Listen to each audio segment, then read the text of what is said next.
The pale morning light seeps through the wooden slats of the barn, bringing a little life to an otherwise situation of misery. The air smells of damp earth, lavender, and drying blood.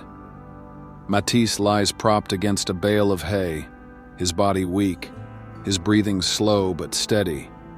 His wound has stopped bleeding, but pain lingers in his expression. He stirs, opening his eyes, blinking against the light. The barn is quiet. Too quiet. Then he hears it.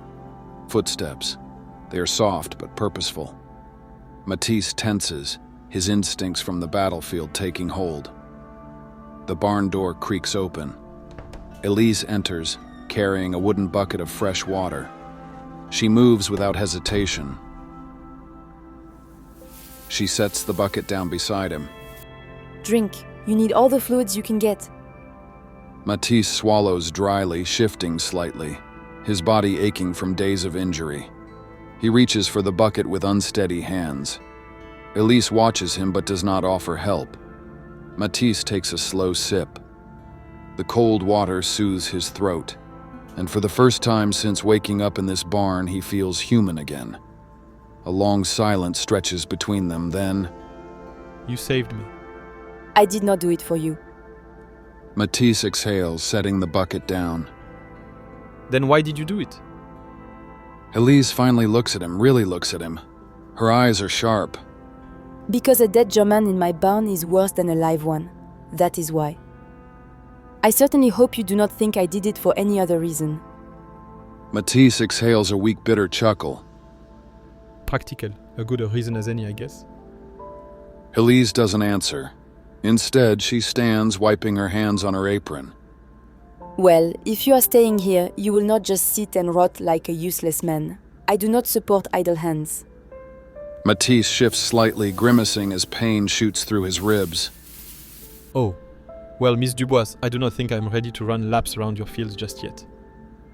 Élise's expression stays cold, but there is the faintest hint of a smirk in her eyes. Then, you will do what you can. You will work the fields, care for the animals, keep a tidy room.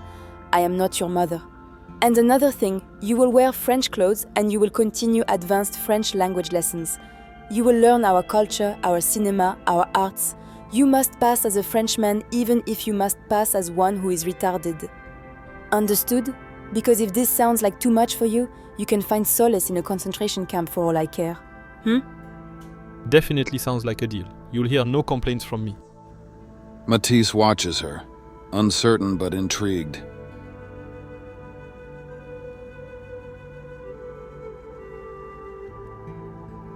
The sun hangs high, casting a marvelous golden glow over the lavender fields. Matisse limps slightly, struggling under the weight of a wooden pail filled with water. Élise walks ahead of him, carrying her own bucket with ease. She does not offer to help. He pauses, setting the bucket down for a moment, catching his breath. Damn. I think I might be better off 6 feet under. Élise glances over her shoulder. You are weaker than an old billy goat. Matisse huffs, straightening, wiping sweat from his brow. He looks around, the vast lavender fields, the worn-down stone wall, the small farmhouse in the distance. For a long moment, he just stares. Élise watches him carefully but says nothing. Finally. It is so beautiful here. It was. That is before you came and destroyed it all. Matisse notices the shift in her tone, a beat of silence, then... So, anything else for me to do, ma'am? If not, I think I'll turn in so that I can get some rest if it's okay with you. Élise freezes mid-step. Matisse sees the way her fingers tighten around the bucket handle. A long pause. Finally... I am serving a stew this evening. You are welcome to join me at the table if you so desire. But please, keep the chatter to a minimum. I prefer to dine in peace. Matisse nods with ease and the two head back toward the farmstead.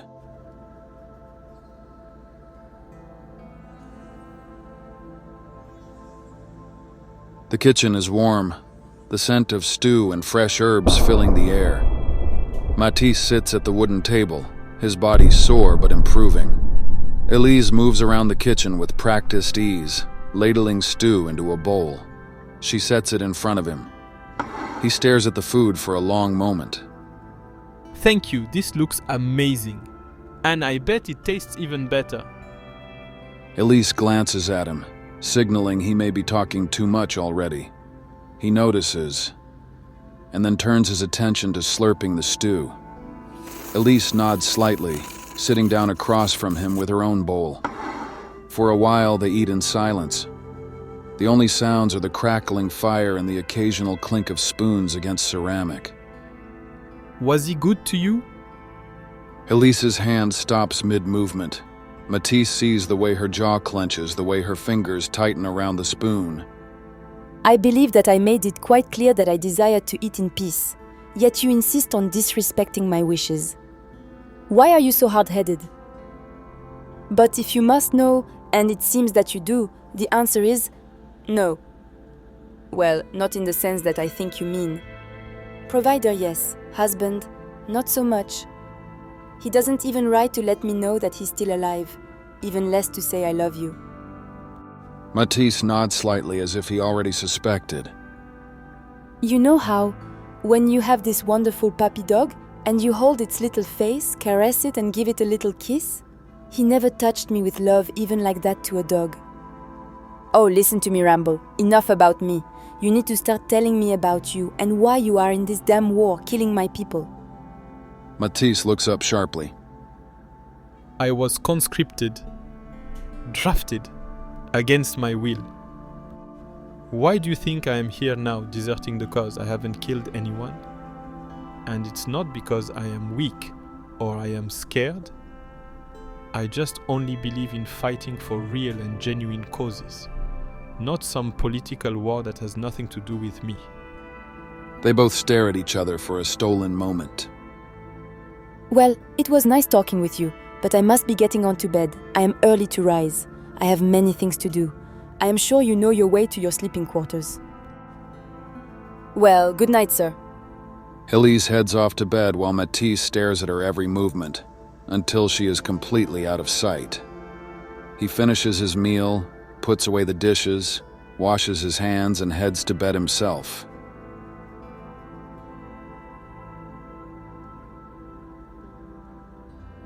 The moon is high, casting a silver glow over the fields. Élise stands on the covered porch, arms crossed, eyes fixed on the horizon. Behind her, the door creaks open. She turns. Matisse is standing there, watching her. For a long moment, neither of them speak. Hi. Sorry to bother you. I was just going to get a glass of water and noticed someone was on the porch. In any case, I should leave soon. I don't want to get you into any trouble. The longer I am here, the greater chance it happens. Élise stiffens. She already knew this, but she notices that hearing it out loud hits differently. She exhales slowly. That is fine. It is your life. But are you sure you are ready? I mean, health-wise? You're still limping, and I do not know how far you will get surviving out there. Matisse studies her face. You do not want me to go. Elise's lips part slightly. Wait a minute. Don't get a big head about yourself. I just need the help around here. And you? Well, you need the safety of a hiding place and the comfort of not surviving the wilderness or some camp. I think it's a fair trade-off. So before you start getting funny thoughts, let it be remembered I am a married woman. And my husband will be back as soon as he wins the war. Got it? Fair trade? You work, I protect. She turns away, looking out at the lavender fields, her expression flat and stern. Matisse slowly turns and enters back into the house. Élise looks toward his window as the light is turned off.